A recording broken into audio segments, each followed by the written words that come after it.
Good evening, everybody, and welcome to a Bergkamp Wonderland podcast. If you're a bit baffled about why I'm introducing it, then you're not alone. I only found out myself a couple of minutes ago. But let's get straight on with the show. I'll introduce you first of all to the man who has to be here. He's always here every week, and it's good old Danny, the GFB. Hello, Dave. Yeah, I like to spring it on you and both the Jeffs. So we've had 3 new hosts in 3 podcasts. That's fantastic, isn't it? I saw you do it to Jeff as well, and I now understand exactly how he felt.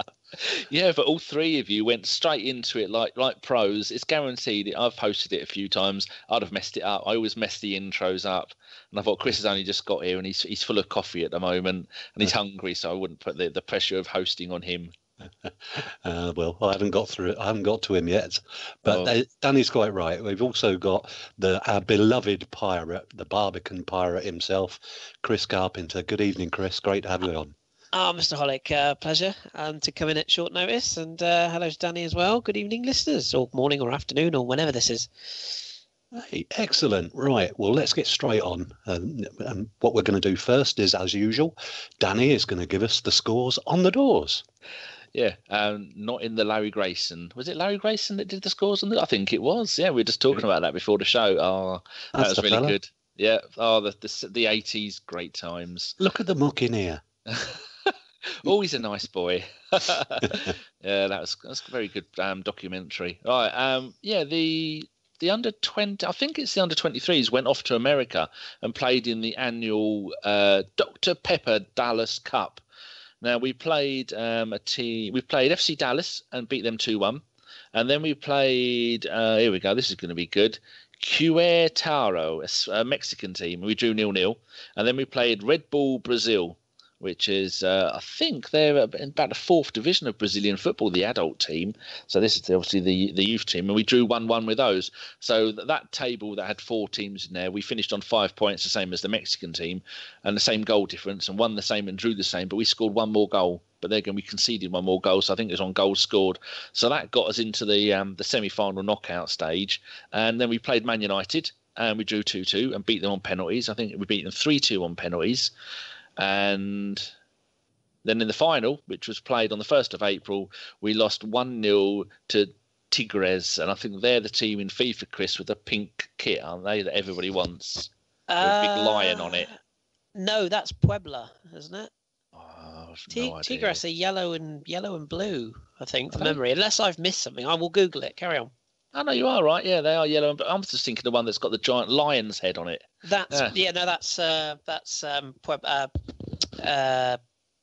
it Puebla? Yes, another one you mean. But yeah, they're a different side.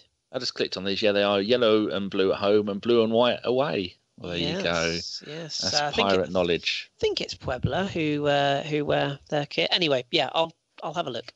Yeah. So yeah, that's really good to get to the final. I was watching George Bird stuff. What is it? I'm just looking at. Oh, okay. Yeah. George Bird stuff is really good. He was giving a minute-by-minute account of it, and I think they're quite unlucky. And I think he said towards the end of the game, were you watching? Did you see his tweets, Dave? No, I didn't, unfortunately. Yeah, I think we should have had him on tonight. We are going to get him on again before the end of the season, just to do a roundup of it all. But I think he said at one point, rather than bringing on the super sub, a young bloke, I'm thinking like Sacco or something like that, they'd went and played the end part of the game with no recognised striker. And he said that made absolutely no sense. Pumas Unam. Sorry, Danny. There you go. Who was Pumas Unam. Pumas Unam. See, there you go. Tiger, Puma. That's why I was getting it mixed up. Yeah, it's all the same. Yeah, at least we got to a final, and it's it's pretty good that our young blokes are getting to the final. No, I can't seem to find Arsenal's website. Trying to find anything on there is absolutely pointless, so I'll give up with that. And then the ladies went to had Chelsea come visit us in the Women's Super League. We were 1-0 down after 31 minutes, scored just before half time, 1-1. And Chelsea is still top of that league, 8 points ahead of us, but we do have 2 games in hand, which, as long as it's not against Man City, we should win both of those, and that will put us on 27 points. I think this season, it's an 18-game season, and we're getting quite close to it. But the under-23s, because of the involvement of the Dallas Cup, and the under-18s haven't been playing any league games recently. I think they did play in the first leg of the Youth Cup semi-final against Blackpool, and I think we drew 2-2, and the return leg is next week. I did have that page open, but I seem to have closed it because I'm all sausage fingers. And that's all there is. There's a little injury update. I'll just go to arsenalreport.com. Petr Cech has got a groin strain. He's been out for 3 days. And poor Santi Cazorla, 531 days. Hopefully he'll come on another wave for the last game of the season. Wasn't there a picture that Stuart took of Santi after the game, just walking around the stadium recently at night? Wasn't that one that he did? I think it was. Wasn't that the League Cup final? It could well have been. Yeah, I didn't see. I just remember thinking, oh, poor Santi. Hopefully they'll bring him on for the last minute of the last game of the season. Are you allowed to bring a player on even if he's not fit, even if you know it's going to be his last game? You could, in theory. Yeah. Just walk down the touchline a bit, couldn't they? Or I always thought that if I was a player playing my last game for Arsenal, I'd just come out at the end of the game. I'd just lay in like a snowman. I'd lay in the centre circle and just absorb everything, and then get stretched away. Right, so next thing I suppose we're going to do is no, I've done it all, haven't I? Are we going to talk the Stoke game, Dave? Yeah, I guess that'd probably be me because I was there. You're the only one. In theory, I was there anyway. In body, I was there. In spirit, I was somewhere else.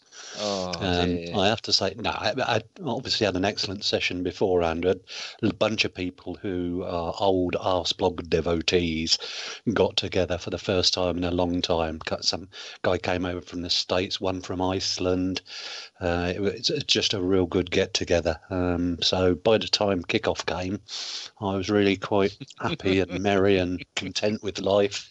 And 75 minutes later, I was wanting to hang myself, quite frankly, because the start of that match was about as shocking as it could be. Our performance, perhaps not surprisingly, because we left out 4 players in terms of Koscielny, Xhaka, Mkhitaryan and Lacazette with one eye on Thursday, even though Mr. Wenger had said some time ago that he wasn't going to start rotating like that.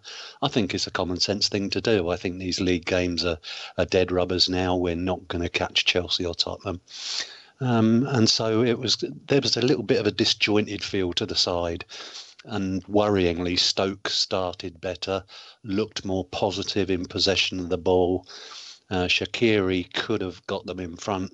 And I was right behind that left foot shot that he took from there, and it looked worryingly as it was going in.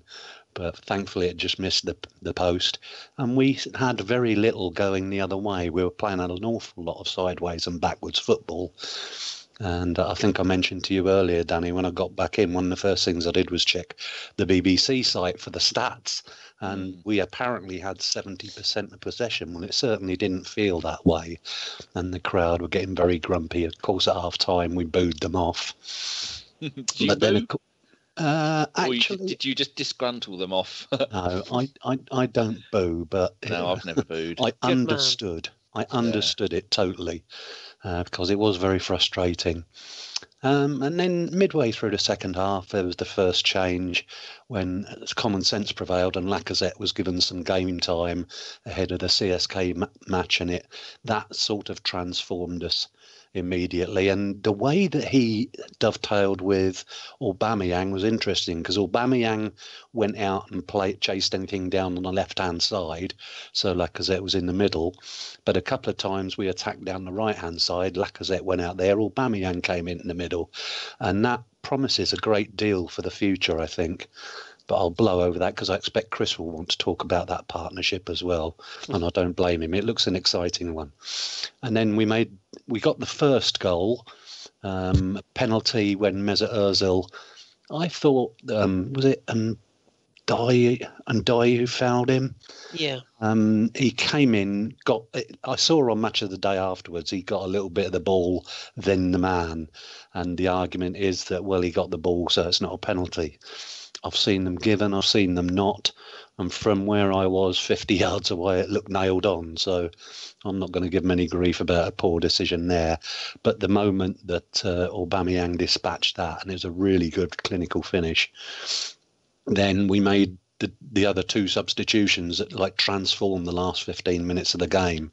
Mkhitaryan and Xhaka came on for Jack Wilshere and Mohamed El Neni. Now, that's not to say that Jack and Mohamed El Neni had bad games. They didn't. But Mkhitaryan and Xhaka gave us something. Well, certainly Mkhitaryan gave us something that we hadn't had all afternoon. And there was an urgency and a desire to get forward. And it was just a matter of time, I think, before we scored again. There was a corner came over, flicked on. I got a feeling it was off a Stoke head, but it found Aubameyang and the inside left position just sort of falling away and kicked a beautiful right foot volley into the far post. And then shortly afterwards, another penalty when Lacazette got absolutely shoved to the deck. And there was no doubting about this one. And of course, Aubameyang, whether it was pre-organised or not that Lacazette would take the second penalty, I don't know. But Aubameyang explained it afterwards that he said he's back and I'd already scored twice. So I wanted to let him score. It's good for his confidence. And of course, that's exactly what he did. He banged it in. And all of a sudden, a dreadful game had ended up 3-0. And we were able to wish friends from Stoke farewell and good luck in the second tier of English football next season, where they belong. I don't know if you saw anything different to that, Kris, but I think you certainly would want to talk about that forward partnership, wouldn't you?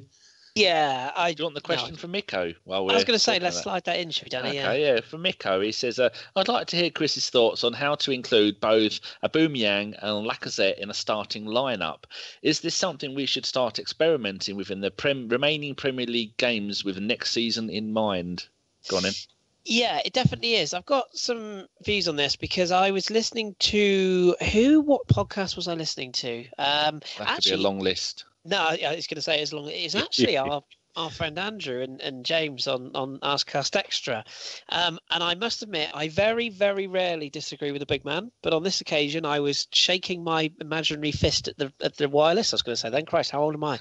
At the You're stamping your large metal boots. Yes, indeed. Less said the better. Because he was saying on there to James, that Aubameyang didn't really flourish on the left side when he played at St Etienne. He didn't really flourish on the left side at Dortmund.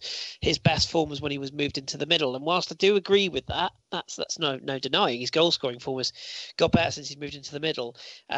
There is this sort of myth going round that Lacazette can play wide of a three.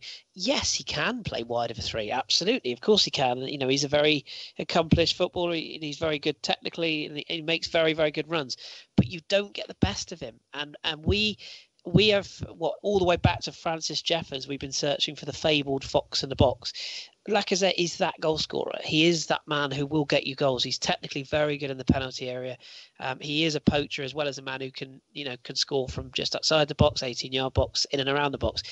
Yes, he can cut inside from a wide position, but his best work when he drifts wide is laying on for others, not Henrying it, if you will, cutting in and blistering pace and finishing.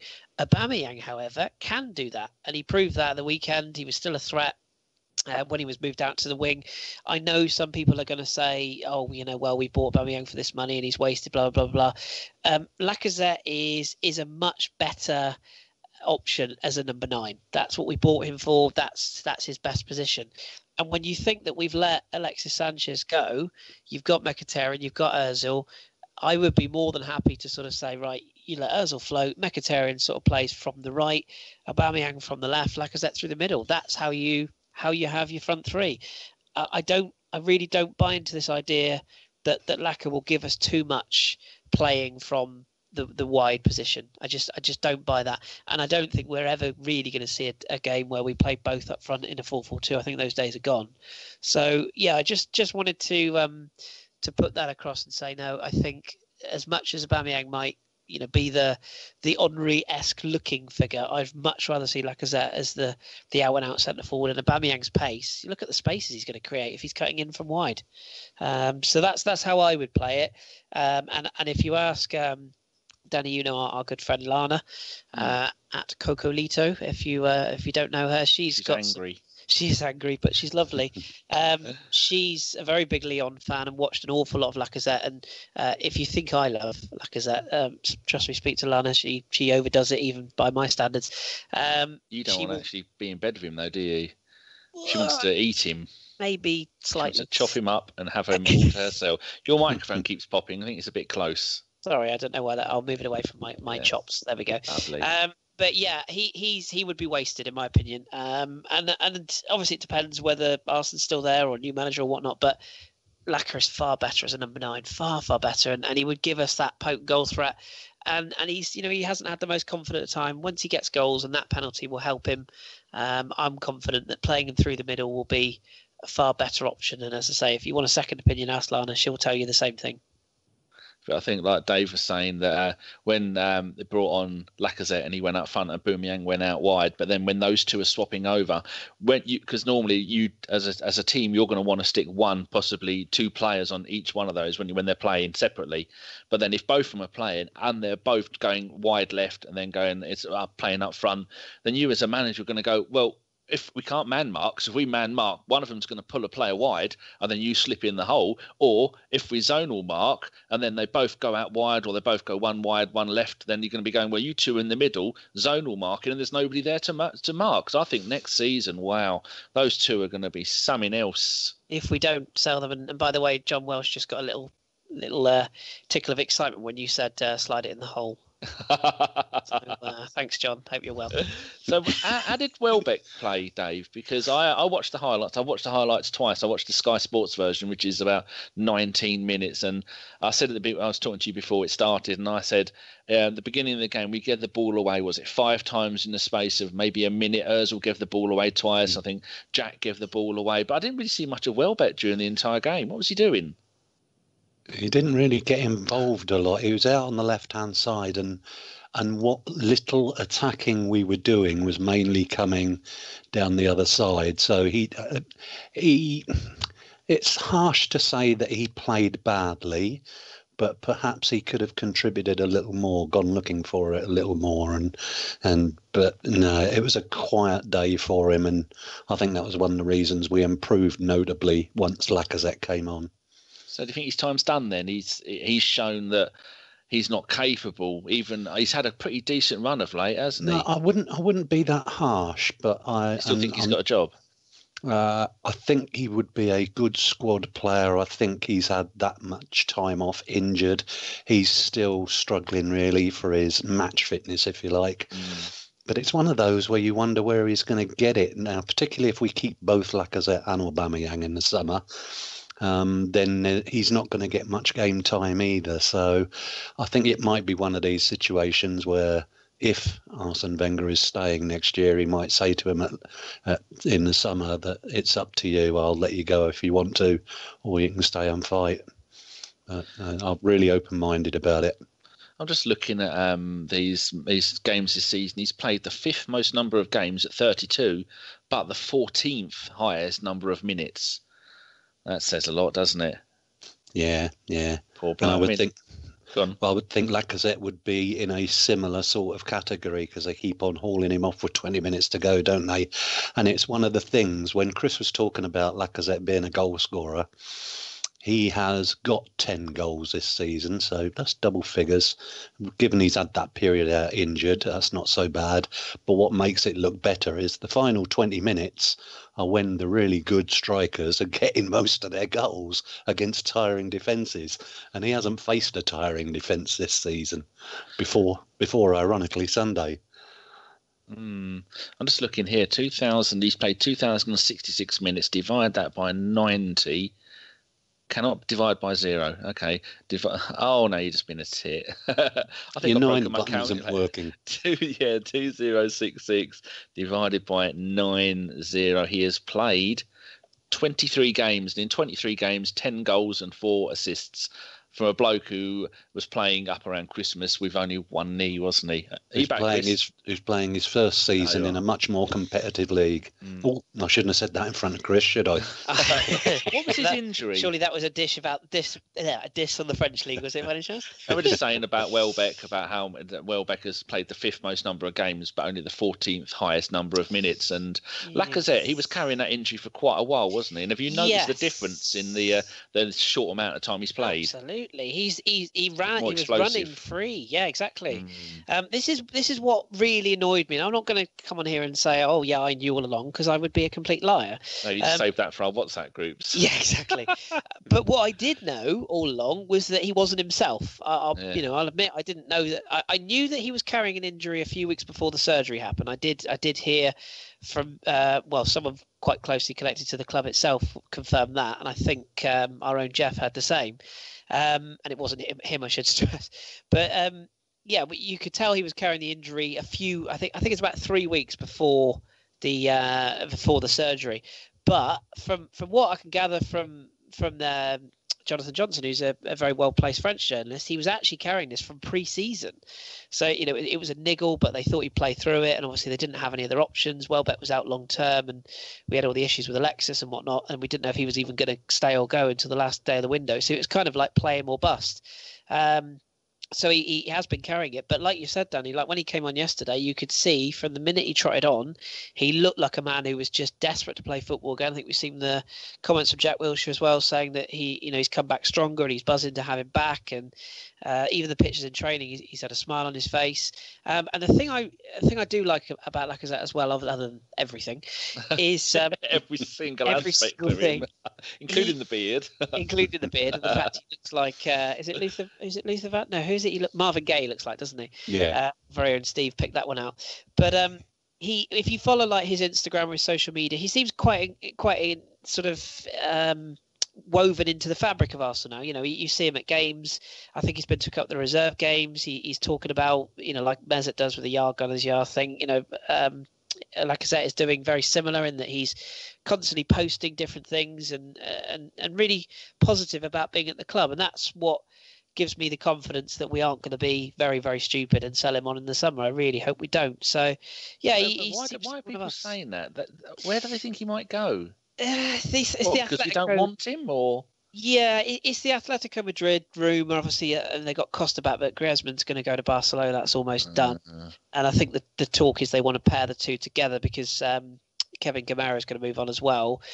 I don't know. I mean, it's a lot of money, and I'm sure we'll talk about Aaron Ramsey later on, but it's all right saying you can get a big fee for a player, but then you've got to spend a big fee to get another player, unless you're going to take a gamble. And as much as I love him, God bless Yaya Sanogo, I don't want to see us part with a 50-60 million pound striker and bring in, bless him, Eddie Nketiah. It's just not fair on him, Absolutely. I keep on saying to everyone I meet, if you'd have thought this time last year that we would now have Aubameyang and Lacazette in the same side, I'd have snatched your arms off because the big name strikers just weren't really moving anywhere. And for us to get the two that did become available was fantastic. Let's, in God's name, keep them and use them.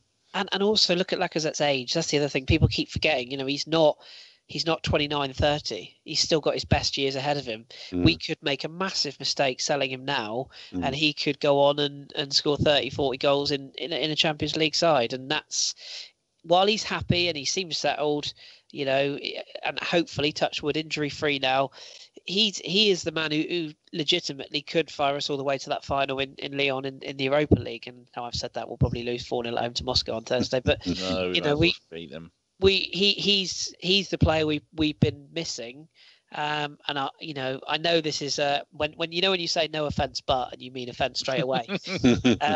No offense to Danny Welbeck. No offense, but you're all fucking idiots. Yeah. Danny Welbeck is a very good squad player, and he's a player that almost Theo Walcott-esque, where we probably thought we might get a bit more than we have. Injuries has not helped him, but he's. If you said to me, who can you have, Lacazette or Welbeck, it's not even in discussion. Yeah, and the young players can learn from Lacazette, whereas Welbeck, I think, is, he's not going to develop anymore as a footballer, whereas Lacazette still will. So it's for me, I'm happy to keep Welbeck around if he's happy to stay around, but to me, it sort of smacks of a West Ham / Palace type of move in the summer for Welbeck, I think. Normally it would have been Sunderland, but they've already gone. You're still popping again. Am I? I don't know why. Yeah. I have no idea why. It's only your P's where you're popping. So I'm just looking at Welbeck. He got a rating of 6.1. That's the lowest. The next lowest anyone got was was Bellerin at 6.7. Bellerin didn't play. Had a couple of moments, didn't he? What was Ozil shouting at him? Shut up and take it to the dressing room or something. Yeah. I don't mind that though. Yeah, no, absolutely not. See him shouting. Yeah. And actually, Bellerin, I thought I was a bit harsh on Bellerin because the last 2 or 3 matches he's looked a little bit brighter than he has done for most of the season. And I got the impression that he's lost a yard of pace. That's absolutely certain, as a result of whatever that foot injury he got last season was. I thought maybe we brought him back too soon from that, and that it's had a permanent effect on him. But that's purely my opinion, not based on anything I know, not based on any medical fact. You don't get any of that fact stuff on here. Nothing anyone can use against you ever again. No, exactly. Yeah, so people have been quite harsh on him, but you look at Bellerin. I mean, what is he? Is he 20? Oh, the page has moved. Bellerin, he's only about 22, isn't he? 21, yeah, something like that. 23. 23. Yeah, and he's played 38 games this season. He's been ever present in the Premier League. That bloke at 23 has done more in his career than most right backs at any other Premier League club would do. He has got another decade at this club if he wants, and people should be cherishing every moment that he plays. I don't care if he's not sorting his hair out or he's having a bit of a bad run of form. But when you're playing in a team where it's uncertainty about the manager, you're out the FA Cup and you lost in a League Cup final again, and the league season has been on its arse since before Christmas. But then I think things are looking up because of the run we're making in the Europa League. And I really do think that we're getting it to everyone together, and with Lacazette coming back into it and with Mkhitaryan 77ing it in the Europa League, we've got so much promise, and I don't think Moscow stand a chance against us, do they? With Hector as well, I'll let Dave come in on this in a sec, but with Hector as well, the best way to judge this is it's simple. Put him on the market tomorrow and watch how many clubs queue up for him. You know, fullbacks are hard to come by. I mean, Manchester City had to play Kyle Walker 50 million. I knew Walker was coming up. Yeah, and don't get me wrong. As much as a dog botherer he is, allegedly, he is a very decent fullback. I don't think he's top level, but he's very, very high level. And you look at someone like Dani Alves, whose best days are past him, but he's still winning trophies at PSG. I think he's won 35 trophies after the Coupe de la Ligue win at the weekend. So fullbacks are not let go easily. And they're very hard to come by in terms of teams that play with attacking fullbacks. If you put Bellerin on the open market tomorrow, Manchester City would be interested, Barcelona would be interested, Real Madrid would be interested, Bayern Munich. All the big clubs would be interested, whereas if we put some of our other squad players on, maybe not so much. So, yeah, you've got to keep Bellerin. And frankly, if the only thing that people are going to get their arse in their hand about is the fact that he's got long hair, from a man who has long hair himself, I don't think we've got too many problems if that's the biggest issue here. Some people are just a bit jealous. He's a young footballer. Yeah, he's got tattoos, he's got long hair, he wears some questionable gear at times. Sounds like someone else I know. I was just going to say Bellerin. I can hear Jason laughing now. But if that's all we've got to worry about, let his football do the talking. He's a young lad. I didn't see us all coating off for young Nigel Winterburn or a young Lee Dixon when they were coming through. So, just give them time. Even Nigel Winterburn never had a man bun. Well, that's true. That's a horrible thought as well. But even if you go back to recent times, Lauren wasn't a star right back straight away. It took him time to adjust to a new position. Yeah, right midfielder, wasn't he? Yeah, exactly. Yeah. Gail Clichy sort of grew into the role. I mean, he never could defend, but he got better as time went on. And, we stuck by Kieran Gibbs for a number of years. So, Bellerin has got all the tools there. It's just some people just need to just get off his back a bit, in my opinion anyway. What do you think, Dave? Yeah, I'd love to keep him, but I do have a feeling that he's kind of approaching that Fabregas-esque stage where all of a sudden the lure of going back to where he started might become a little bit too strong. And I would hate to lose him on a free. So we have to do something. We have to extend his contract or let him go. And that option is going to come up. I think you're going to talk about somebody else in that regard as well, just to upset Jason. Yeah. We're not going to do anything about CSKA, are we? Because I know the first thing a bugger all about Russian football at the moment. Unless you want to, Kris or Danny. Well, I suppose have a Danny. look at who they played. Yeah. Having a quick look here. They beat. We've heard of Rostov. Yeah, they beat FK Rostov 2-1 at the weekend away there. They beat Ryazat. Oh, it's a club friendly. That doesn't count. They beat Lyon in the group stages. They knocked them out. They lost 1-0 at home and they won 3-2, which is a bit of a shock result, wasn't it? Away at Lyon. Yeah, they were big underdogs for that. They played really well actually on the counter attack. I would say the good thing about that game is that they haven't got many of those performances in them, I would say. But they're no mugs. They're third in the Russian league. I think they're 5 points off the top. Only the rivals, Spartak and Lokomotiv, are above them. I think we covered on the last pod, didn't we, Danny? When the draw came out, they've got some players that are going to pose as a threat. They've got a lot of pace going forward. They use the wings well, which sometimes is our downfall in terms of defending crosses coming into the box.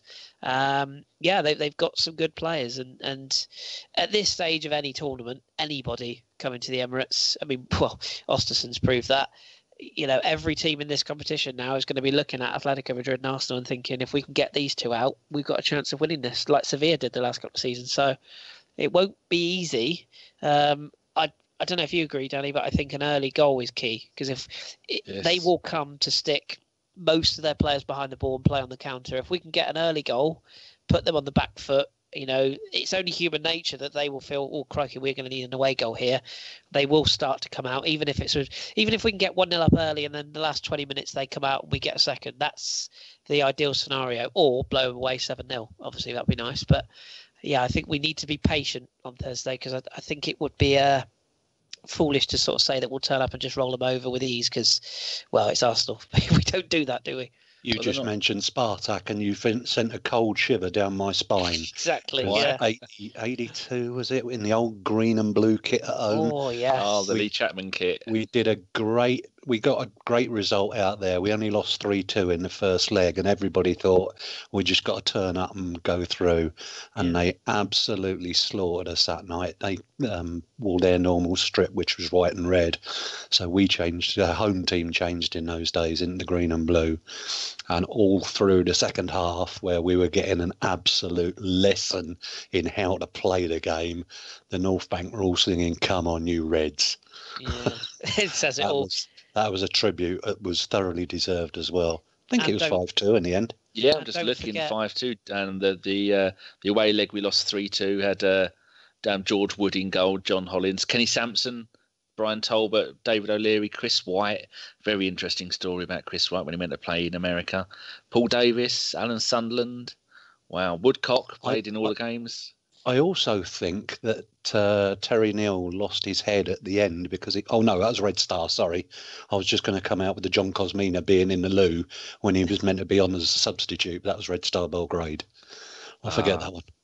Okay. Also, if you think back to not historic, but sort of recent history, if you will, I remember a very close game against Shakhtar Donetsk, which from memory, Martin Keown scored twice at Highbury, I think. I was actually at the game, so I should remember this, but I'm sure Keown got 2. You might have to look that up, Danny, in your bank of history. And of course, Dynamo Kiev. Do you remember the Ashley Cole last-minute winner when they just kept on working the whole 90 minutes? They boxed us in at Highbury, and I think Bergkamp crossed and Cole was at the back stick and headed it in before he turned into an utter bastard. But we do have issues with some of those teams that come and stick the bus behind us and refuse to come out. So Ashley Cole, 88th minute. That's it. Yeah, do look up that Spartak game, Danny, because if I'm wrong, I'm going to look really. Was that silly. in the same season? No, I think it's the season before. I'm sure if you just look up Keown 2 goals for Arsenal, if it happened, then it will be on Google somewhere. So they're saying Spartak Moscow. No, it's Shakhtar Donetsk. Sorry. Shakhtar Donetsk. Yeah. I'm typing furiously as well. Yeah. I've got all the pictures up here. I'm just trying to find the right one. The right season. They've got Schalke and Panathinaikos and Schalke again. Who's the name I cannot bloody say? Schalke, as you've just done it then, yeah. Yes, it was Shakhtar Donetsk, 21st of September 2000. Oh, and the Alzheimer's has not kicked in yet. That's a good sign. So, yeah, I've still got the ticket stub somewhere from that game downstairs. But, yeah, I do remember that. and Keown popping up with 2 goals. Who'd have put money on that? They'd have been a very rich man now. But yeah, I think Thursday will be interesting. Hopefully in a good way. And of course, we'll have a radio show.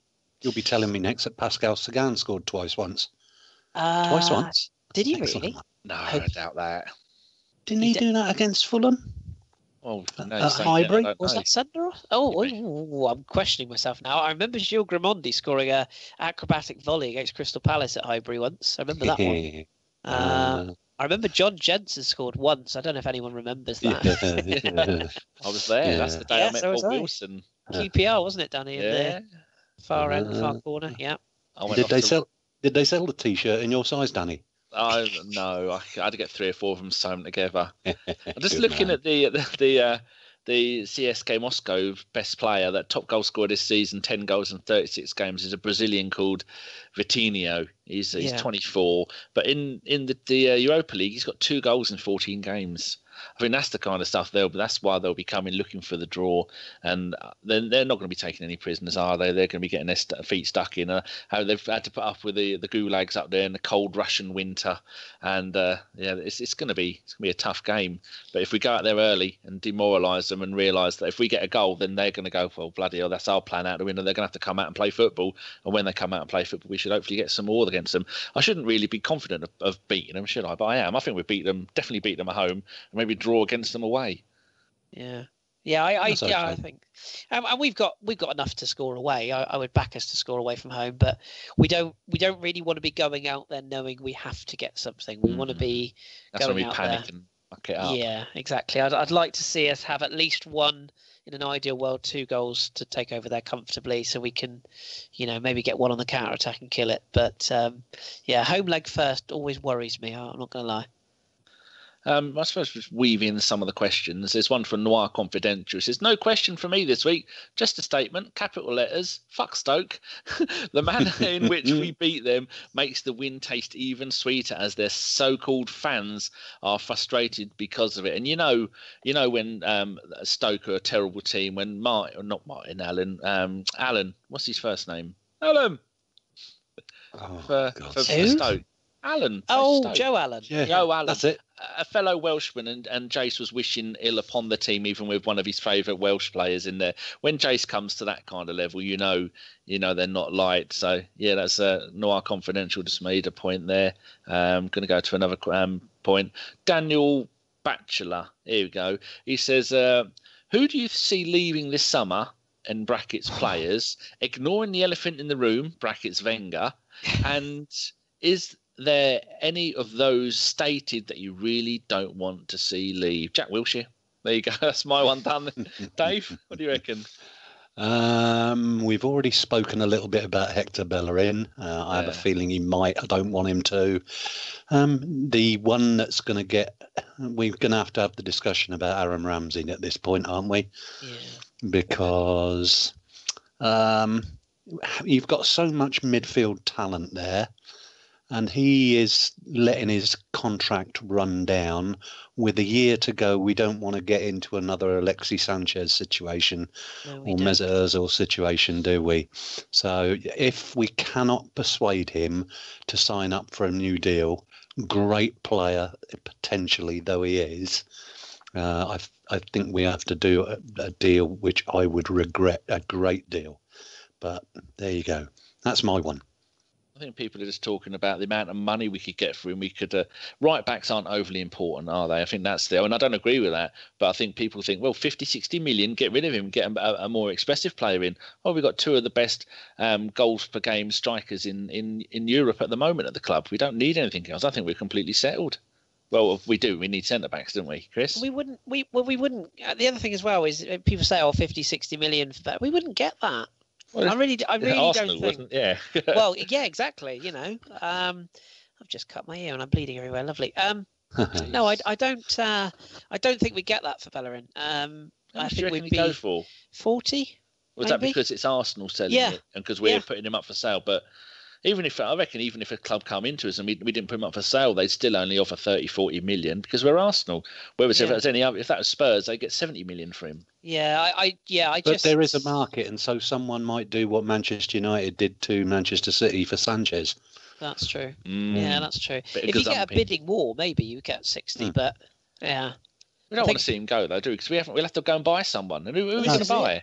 Well, I'm not going to play Football Manager here, but I was thinking one way of getting those two strikers into the same starting lineup would be to play a 4-1-3-2, and I would sooner start Aaron Ramsey in that 3 than Jack Wilshere. And let's face it, neither of them's ever going to have a full season, so they're kind of going to be covering each other, if you like, but not in a horse racing sense, you understand. El Neni in the 1, or do you think he's not good enough per long term as the 1? I think we need to find another Gilberto Silva. I think El Neni is the closest we've got. Yeah. But I think we need to find another Gilberto Silva. There's got to be a wall out there somewhere. And there is. He's sat at Nice. I still love him, Jean-Michel Seri. He's still there. If PSG are moving for Fabinho from Monaco, which it seems likely they're going to, Seri needs an escape plan. He would just fit so well. It's a no-brainer, but we'll see. Also, there's Christian Pulisic at Dortmund, who, whilst he's better further forward, I think the right money we could probably get him, and maybe Santi Cazorla him. That would be my thought. But yeah, I don't know. It's a massive area, isn't it? Especially if Ramsey or Wilshere or both go. I mean, then you really are in a pickle. So can't see both going, can you? Oh, it's Arsenal, Danny. Of course I can. I really don't want to butt in at this point, but you have just missed a thing of great beauty on the screen. I was looking at it. Buffon coming out for a cross from a free kick. Oh, yes. Absolutely punched the crap out of Sergio Ramos. Yeah. That's it, yeah. Sergio Lucky Ramos. to be alive. Yeah. Great stuff. There you go. Now you know we're live at the moment, even though you're listening to this tomorrow. Actually, if I pull my finger out, they might be listening to it tonight. Hey. Bless them. Any more questions? Yeah. Right, where were we? I'm just getting the predictions ready as well, because we need to do some of those. Right, next question. Should we have a wrestling one that is completely out of the blue for Chris? Get my phone, go and have a look at the special group that is me, Andy and Mike in, where they bully me. He says, this Sunday is a massive day for certain Gooners. Forget about Arsenal v Southampton. That's practically a dead rubber. We need to know the important stuff. AJ Styles or Shinsaki Nakamura, who I love the music he comes out to. Brilliant, isn't it? Chris will know what I'm talking. I know what you're talking about, Mike. I smell what you're cooking. I'm talking about, but bonus point if Holic weighs in with an opinion. Speaking of Holic, God damn it, I miss hugging you. Please come visit. Oh, that's Gooners in the USA. Go and listen to their part. I've not listened to this week's podcast, but last week's they had a load of people on there and it was brilliant. Go on, Chris. Well, Mike is going to be really disappointed in me here, because since I've sort of grown up and have now got a real job. Well, I always had a real job, but this job involves long hours and a lot more work. It's a lot harder for me to get time off, and therefore I really don't watch all the pay-per-views anymore for the wrestling. Now I do still listen around to watch it. Yeah, well, that's what we used to do. But now, of course, and WrestleMania itself goes on till 5 a.m. I would need the day off the next day. And you only take one day off in the job I do, and it feels like you've had 6 weeks off. Stuff moves so fast. And we've just had a change in the law today, which has thrown our work completely arse about face. So I'm going to be very stressed for the next few weeks. So I will be watching it, Mike, but I will be one of those that watches it the day afterwards. So I shall come home from work and watch it on the WW network in the afternoon after. Oh, nearly 2-0. Or 1-1, sorry. But so I will be watching it. The Nakamura... You just ruined this free kick for me, you shitbag. You're ahead of me. Sorry. And then you're ahead of you as well, Dave. Spoiler alert, it goes wide. But yeah, I will be watching it. I'm quite excited. Nakamura, AJ Styles will be very, very entertaining, because they're two proper wrestlers. You've got Bryan Danielson, or better known to you, Danny, maybe as Daniel Bryan, who's he's just brilliant. He's coming back. He's just been cleared, isn't it? Yeah, he's just been cleared from his neck surgery to wrestle again, so he's back. You've got possibly of neck surgery. Yes. My neck, people. You know, for 5 years I've moaned on about my damaged neck. You never mentioned it. Never? Have I not? No. It's okay. I don't know what's happened. My arthritis medication, it's okay. I'm now back in training. I'm doing 1 hour of training every 3 nights a week now. So if The Undertaker doesn't show up to accept John Cena's challenge, will you be sliding into that main event is the question. You smell what I'm cooking. Absolutely. So at the risk of alienating our entire audience, I'll wrap up here by saying I am looking forward to it. It's always a very good spectacle. It's a bit like the Super Bowl. Even if you know nothing about wrestling, you can kind of just tune in and enjoy the spectacle. I'm sure it'll be fun. But yeah, 6 hours worth of program, I think it is this year. 6. So yeah, they start the. They don't like to get on with it, do they? They're not like us who get straight on with it, no dilly dallying. Oh no, they love getting the hot dogs and nachos out and prolonging it. So yeah, I'm looking forward to it, but it will be the next day for me. So no spoilers, Mike, if you're listening. Thank you. Dave, you got any views on the possible return of The Undertaker, who lost his streak of WrestleMania wins last time, wasn't it, Chris? He kind of retired last year, but then he got the bug, and Cena Undertaker's been mooted for about 10 years, so I think they're finally going to do it. But he hasn't shown up for any of the promos. It's all a bit mysterious as to whether... I mean, he will be on the card, of course, but it's all mysterious by storyline at the moment. Go on, Dave. Surprise, Mike. What's your input on WrestleMania? Last time I watched any wrestling was at Marlow Football Club in 1973 when Jackie Pallow and Mick McManus were on the bill, and all these grown men in budgie smugglers used to dance around the ring. I've heard Jason still does that on a Saturday night. I think I'm paid £1 to watch it as well. Bloody rubbish. You were conned. You want it back. Exactly that. Jeez. You buy a lot back then with £1. Never mind. Next question on football. Right. Thank you, Mike. We've just killed our entire listenership there, but thank you anyway. I should just say that watching Ronda Rousey do it, they might as well draw a face on a plank of wood. She is awful. Oh, would you not, though? Oh, I would. I mean, she'd kick the crap out of you during, but it'd be worth it. Oh, okay, right. As for Dave's request, don't you dare start me, Echo. Don't you start. Echo, cool. You don't know it because you're silly. Right, from Double D Ravoli, you can have this one, Dave. He says, is Conte good enough replacement for Wenger if available? What do you guys think about that? So let's start with you, Dave. I don't think he will play the style of football that we've become accustomed to. I think we're going to be looking for a different type of manager. He fits the bill in that he's been a success at more than one club, and I think that's what you want to look at. I'm a little bit worried about rumours linking us with Jorgi Low. But no, I was picking my nose as you said that. Seriously, how weird is that? I didn't eat it though. Rather that than your ass. Yeah, listeners want to know: did you eat it? No. Excellent, thank you. That's painted a picture. Move on. So yeah, no, I don't think he plays the style of football that the people who might well be in charge next season would necessarily want to attract. So I think it'll be, if we are changing horses in the middle of the street. What am I going on about here? Horses in the middle of the street. Oh, that would be fun. That'd be excellent, wouldn't it? Yeah. First wrestling, now horses. Mid-flight as well, hopping from one to another. That would be awesome. I told you I was going to lose it at some point of the evening, didn't I?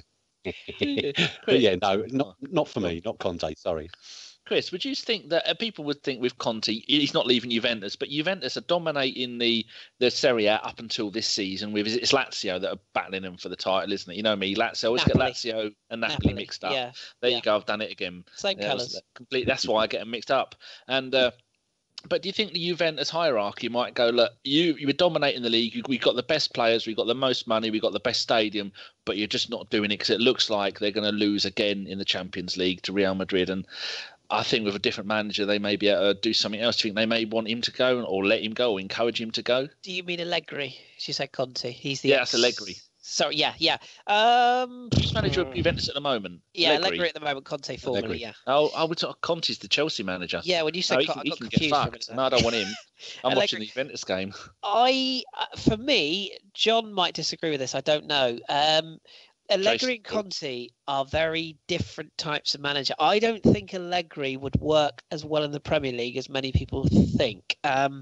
He's a very astute manager. He's very tactically astute. But he's a sort of manager I just think is perfectly built for Italian football. It's a bit like Zdeněk Zeman, who Italian football fans will know. He's all out attack, would never work anywhere but Italy because he's mental.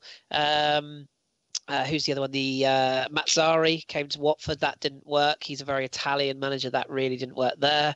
I just think that. Yeah, I just think Allegri.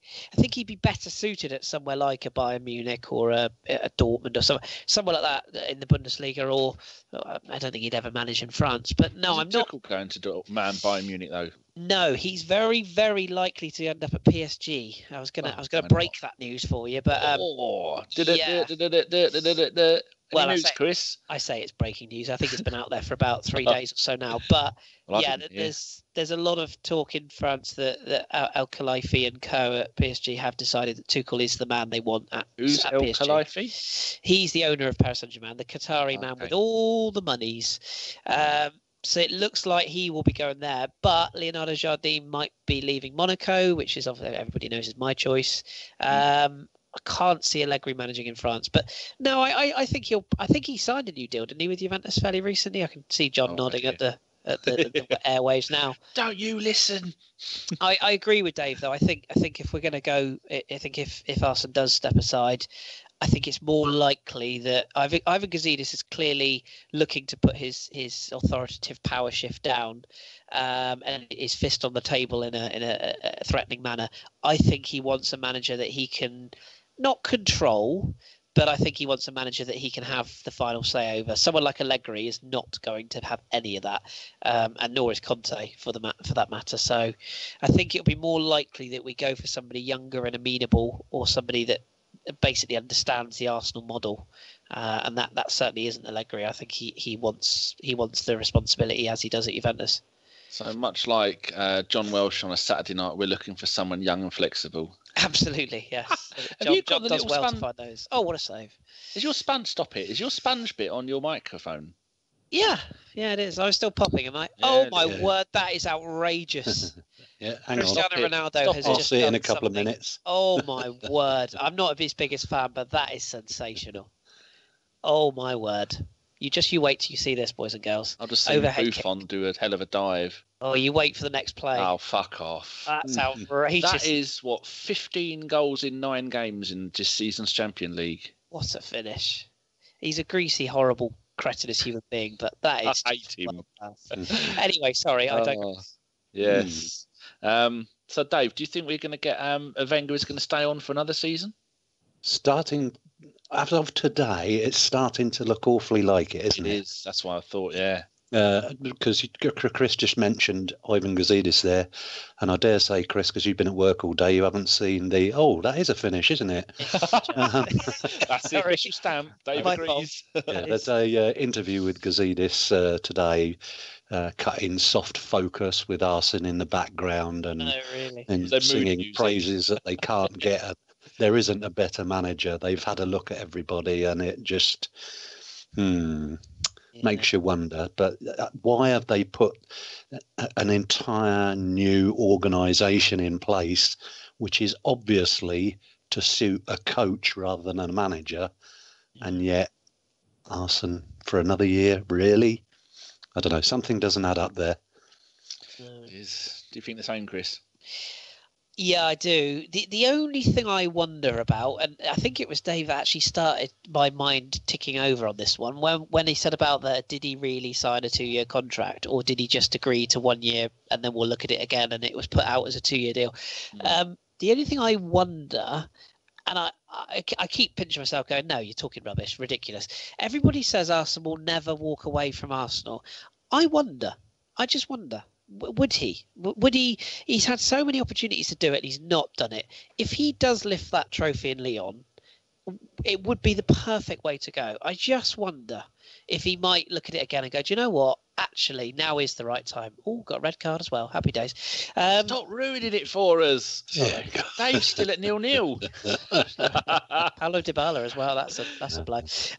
No, I just wonder. I know he's wedded to the club. I get that, and I know it goes against everything. Chelsea final, didn't we? What a way to end it! Beating Chelsea in the final was never going to happen. No, but the amount of pressure that he must be under, and the age he's at, and he's lost a marriage to this club, and I don't know. I just wonder, and it would be the perfect sort of I don't know, sort of fingers up to the fans in a way, in a nice way, but just to sort of out of the blue for him to go, do you know what, actually, and we'll never know, will we? That's the thing until it happens. But I haven't seen the Gazidis stuff today, I must admit, so that's news to me. But like Dave says, it seems to be a bit odd to get all these people in, and it's clear that Sanehi and Maitland-Niles are going to be in control of the club in this summer window as far as transfers go.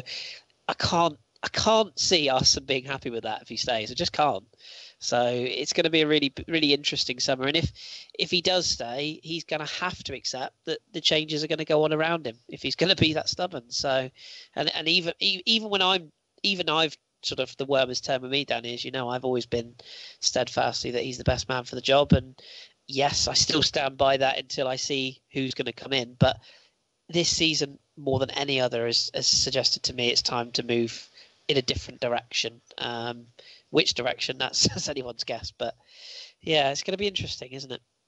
But there is so much promise for next season, players-wise. Just if we just do the right thing and get the right person in, and like you were saying, Dave, everybody upstairs is ready. The players are ready, and it sees the owner is ready, and it all relies on Wenger to just do the decent thing. And what a way to then he'll be remembered as bringing in those players, finishing the season by winning the Europa League, getting us back in the Champions League, and then thank you and good night. But I get a feeling that's not going to happen. And if we do qualify, it might make him go again, doesn't it? So, that's what I mean. Yeah. Right. Are we going to... Quick one here for you, Kris, from Siddharth Sidhu. Happy to see Lacazette back in the team, but are we going to waste Aubameyang's talent by playing him on the left? I think we kind of covered that, didn't we? But yeah, we Siddharth did, always sent in questions, so I thought I'd mention it. So to summarise, no. Yeah, basically, yeah. This is earlier on, but thanks, Sidhu. We probably should have mentioned it at the time, but covered that one earlier. Right, Jonas 82. We can both have this, but I'll go with you first, Dave. He says, should we really be trying to tie Wilshere and Ramsey down to new expensive contracts? Our midfield has been an issue in brackets with them in it. So is there not a case to put the money into something new? I think we've half covered this as well. I would sooner that we kept both of them, but that means that there needs to be contracts signed by both this summer. Jack can walk for free anyway if he wants to, and I suspect that'll depend who is prepared to pay him what. Because if he's going to get considerably more than the 80 or 90 grand plus bonus payments that we're alleged to be offering him, he'll have to think long and hard about it, because it isn't a long career as a footballer, and he probably isn't going to be one of the footballer turned managers when he retires. I don't mean him any harm by that, but I don't see him being a manager. Aaron Ramsey, similarly, I would love to see him stay. I think there's a hell of a player in there, but if he doesn't sign, he has a value to us that we have to cash in on this year. But no, I would keep. Sounds as though we would disagree about how highly we value those two players. But thanks for giving me a bash at that question, Dave. Kris, I wanted to ask Dave a question on that actually. Hypothetically, Dave, is Jack Wilshere going to the World Cup possibly the best or worst thing that could happen to these negotiations for the contract? Because if he does. Obviously, he's been a bit unfortunate to miss these friendlies with that small injury he had. If he plays well, I've got a feeling Southgate will take him regardless, because I think he quite likes him. And if he is fit, quote unquote, I think he'll probably take him regardless. If he has a blinded World Cup and goes to that World Cup unsigned, we suddenly lose a lot more than if we sign him up pre-World Cup and he does well, don't we? Do you know what I mean? Yeah. It's a bit of a risk, isn't it? Yeah, absolutely. Absolutely, and we've kind of brought it upon ourselves. We're the first club really that's discovering that I think more and more players are going to run their deals down, because at the moment they're not.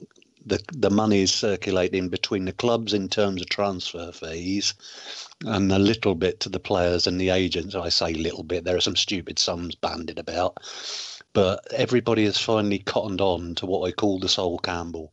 Sol came to Arsenal and trousered what would have been the transfer fee for a £20 million contract, which made him the highest paid player at the club. 100k a week, wasn't it? 100k a week, wasn't it? Yeah. Wow. And everybody predicted that end club morale and all the rest of it. But, history tells us no, that's not the case. What did he do?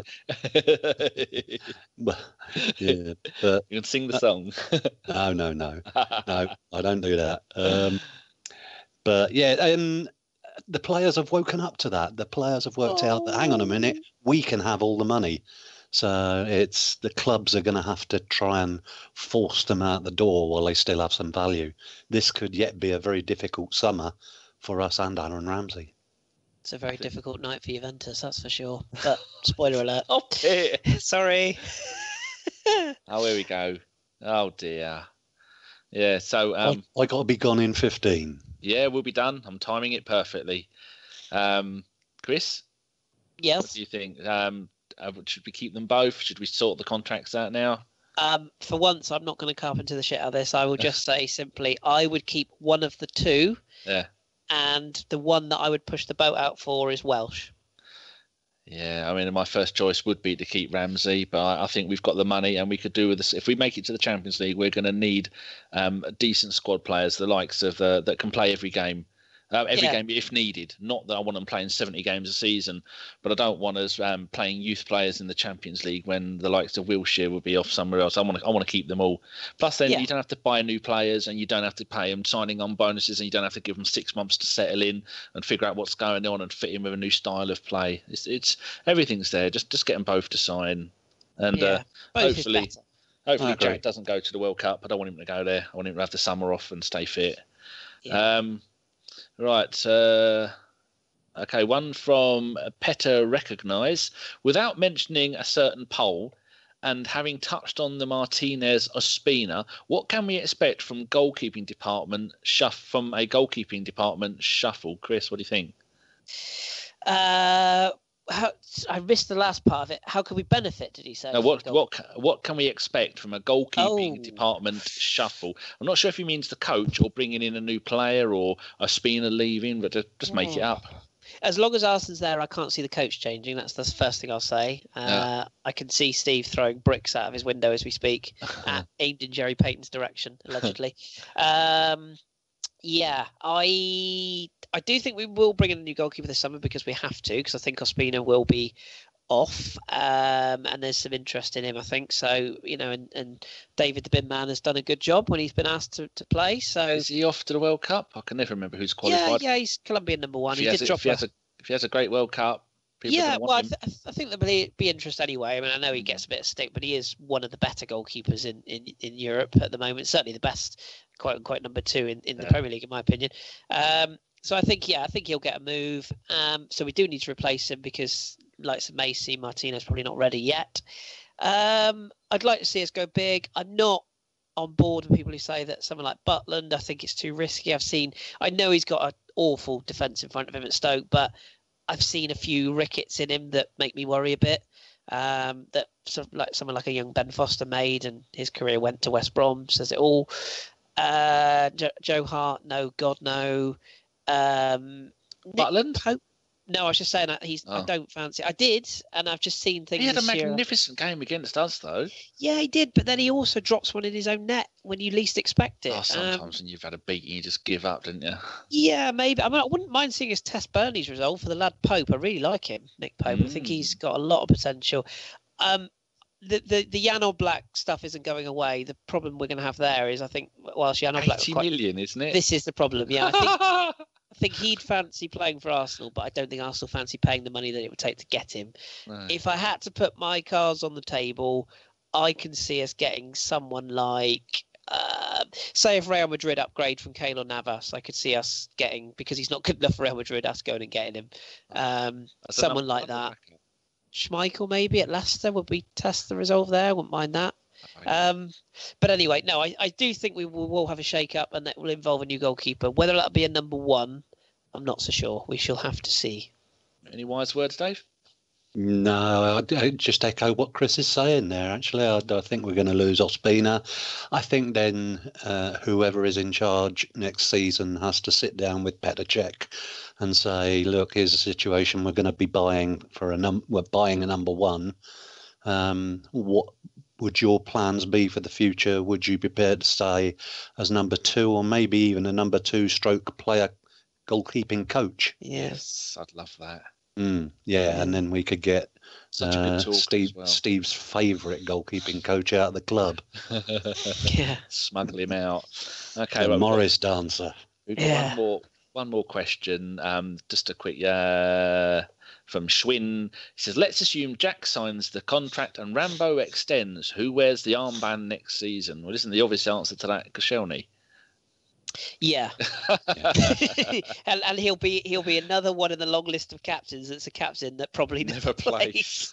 Yeah, unfortunately. And I love Cos to bits, but in a summer that the Pirates need to buy a new captain, I think Arsenal could do with going out and buying a new captain. But I think the simple answer to that is yes. I don't know if Dave thinks differently, but no, I think it's got to be Koscielny. And the interesting thing is, I think there's a candidate nobody's thought about because he hasn't proven himself yet to be first team material. But I've watched him the last couple of times. He's played very closely off the ball. Rob Holding is an absolute boss. He's organising. He's talking to people. He's urging people on. I think he will get the job at some point in the future if he earns his first team place, but that's not yet. And they don't let the contract Captain run out. Bolton, didn't he, briefly, I think, for a couple of games? Did he? I'm pretty sure he got the armband once. I may be wrong, but I think he did. But can you not just surprised. See it? Europa League Cup final, Holding v Costa Mark II. In his pocket. Yeah. Right. We're going to move on to predictions. Kris, you can be the guest predictor. CSK Moscow. David, home. What are you picking? 2-1. Yeah. Lacazette. Oh, look at you. Full of confidence. Kris? 3-0 Lacazette. I'm confident. I'm going balls out. I'm going 2-0 Mkhitaryan because I don't think Lacazette is going to start. The listeners at home and on the tram? 9-7 apparently. Oh, yeah, that would probably be Dom. Next one, Kris, for Southampton at home. Southampton have won one of the last 6 away games, and they've got an away game goal difference of -13. 1-0 Arsenal. It's the sort of game I can see us blooming struggling, even though we shouldn't. 1-0, and I'll pick. Who would the listeners go for? Let's go Aubameyang. It's obvious, but let's go Aubameyang. Dave? I'll go 3-0 Arsenal. Can't do Aubameyang really, can I? Ozil. Oh, I'm going 3-1 Aubameyang. The listeners at home and on the tractor? 17-3 apparently. Wow, gee, that's probably Dom again, wasn't it? Right, is there anybody you would like to say hello to, Dave? Yeah, there is actually. I was mentioning the Icelandic guy that came on Saturday, and we met him beforehand, and he always comes armed with stuff. So he'll have a bag. Usually it's a bag full of rotting fish. Thankfully this time it was a bottle of Brennivin, and he was very liberal and generous with it, and I think that warmed the cockles. And yeah, so it's at HJALTIARNA, Hjalti-Arna. And you'll have to listen back to this show with a pen and paper so you can write that down, but do follow him. He's a fantastic photographer as well as a great guy. Well, there you go. Kris, have you got a dozen people you want to say hello to? Not a dozen, but I do have a couple, so I'll whip through really quickly. Firstly, I didn't congratulate him last time when I should have, so I will do now. Mr. Jason K. Schrader, if you're listening, many congrats to achieving your first half marathon. I know how hard it is to do that because I'm training for one myself, and he did a very, very good job. So I want to give him a public shout out to that. Well done, sir. Also, just a nod to Corey over in Canada, trucking with Corey. He knows why I'm mentioning him again. Same reason as last time, but it doesn't hurt to do it. And the last one is gentleman in Germany, I might have mentioned before as well, Korosh Masavi at Dorf_Gunner. Lovely bloke, very knowledgeable on his German football, and we've been chatting a bit by DM recently, so that's my big nod is to Korosh. Oh, jolly good. Now, I was thinking how best to phrase my gentleman's nod. A friend of ours that people may or may not know has procreated. And that's made everybody smile. Now, we're not going to say who it is or anything like that because that's up to he or she to let the world know. But when we found out, we all smiled. And I kind of predicted this 6 months ago and got it wrong because it was something else this person had done. Yeah, but I think that's brought a smile to everybody's face. That's really good. So we're going to have another baby Gunu in the world, hopefully. Yes. And also, John has asked us to mention that, gentlemen, grab hold of your testicles and have a little feel, because it's Cancer Awareness Month. And there's plenty of places you can go online and have a look, and it will tell you what to look out for. And if you can find it, and then they can fix it straight away. Even if they have to chop one of them off, you'd be perfectly fine with one. Less chance of you sitting on it, which is always a problem when you're a fat bloke. There's a young lady. Sorry to very briefly. There's a young lady I work with, Danny. Yeah. I say young. She would hate me to say this. She's sort of early 30s. Mother of one. She is doing something down in Plymouth. We have a thing called Calendar Girls. It's basically, to be honest, a lot of it is an excuse for younger ladies to parade around the stage in very little for free pictures. However, my friend Teresa, who I work with, is doing it in a swimsuit, so a bit more classy. She's actually raising money for prostate cancer. So when she has put her images out online, I may not share them with the dirty listeners of this podcast. Filth. But if there is a link that you can contribute towards the charity, I may well chuck that your way to put a little tweet out when it's done. So I'll keep you posted. But yeah, it's a very, very serious charity, definitely. Yeah, we should also give some props here to the Australian cricket team for showing us how to tamper with our balls. Isn't that right, Dom? You dirty fucking animal. Yes, absolutely. Dear. So a little tip: next time you're going to do it, don't have a piece of sticky tape that's the same colour as your trousers. Don't have white trousers and yellow sticky tape, because it's going to stick out a lot more. You might as well have bought on a sanding sanding gun. See, I'm all about the technical knowledge here. I've got no idea what it's called. An angle grinder. Oh, bloody hell! I don't know. Right, people. Yes, this is one of our shortest ones in a while because there's very little to talk about, and Kris hasn't carpentered anything. So David, we're all professionals. Yeah. So absolutely David, superb. Do you want to close this down for us, Dave? We'll do it. Oh, all right. Okie dokie. In that case, I shall say, from behalf of all three of us, thank you very much for listening tonight. Keep it Arsenal. Be lucky. Bye-bye. And here's some more shenanigans after the podcast ended. Be lucky. Bye-bye. Get in, dog. Get in, dog. Oh, you had your chance there, Dave. You're in charge. You could have done an official get down, dog. It's not too late. No, it's too late now. Lovely. Superb. Well, there you go. That was an hour and a quarter. Oh, look at that. That's the time we need. Absolutely impressive. superb. Yeah, yes. Impressive stuff. There you go. And I think Raj might even listen this week. Let's not go over the top. It's got to be 10 minutes, otherwise he's not. He's on a beach, isn't he? Bless him. Yeah. I think he might be. I meant to message him to see if he's free tonight. Oh. Jace told me that he's back. Yeah, he was off in Barbados doing his thing. At somebody's house who used to be owned by Justin Bieber, is that right? It used to be Justin Bieber's house, I think. Probably the amount of money he's loaded, or what he hasn't spunked on Ferrero Rochers. What a But legend. it's Easter, he has to stay away when it's Easter. Otherwise, he just goes in as I'll have everything. I'll have it all. I've got 2 eggs downstairs. Ooh, bonus. I ate Sean's Easter eggs. Seymour, she brought round everyone Easter eggs, so I ate my one, and she left Sean's in the kitchen. And officially, as Easter is off, eggs, they go off really quickly, don't they? You can't mess around with eggs, so I might well have eaten Sean's Easter egg. Oh dear, Daniel. I didn't Father want of the year, everybody. Do they really? Yeah, apparently. Do they really go off that quick? Yeah. Apparently a day. You know what chocolate is like. It's awful stuff. Gets highly poisonous, David. Ah. A day's a bit extreme, but yeah. Poisonous. I mean, I did her a favour by eating the cardboard package. Of course you did. That's the best bit. The middle bit, highly poisonous. Oh, he's not going to... Oh, no, he's pretty You know what? He won't be listening to this. There's a true story. When I was a school kid, one of my mates down the road, his dad worked for Mars because they were in Slough. So every day he would come to school with a Mars bar and he would throw the chocolate away and eat the wrapper. I kid you not. That's what they were like. That's nuts. That used to be a thing, didn't it? When I was young, you'd get a packet of Chewits and you show how hard you are. You'd eat the Chewits with the paper still on them. No, I was never that hard. No, Lord, that's terrible. My thing has stopped. Oh, that's not good. Well, yes. No, it's a bit young for your thing to stop. Yes, I know. Especially with my knees. Yes, so Yeah, what's next then? Nothing, is there? Just go edit this. Not well, edit it. I don't know editing needed. Just slap something on the beginning, slap this gibberish on at the end, or leave it on the end. That's what John says every Saturday night. He's like, "Stay still, love. I just got to slap this on at the beginning." And dirty boy. Anyway, thank you very much, both, and thanks for dumping me in it, Danny, on short notice as for everybody else.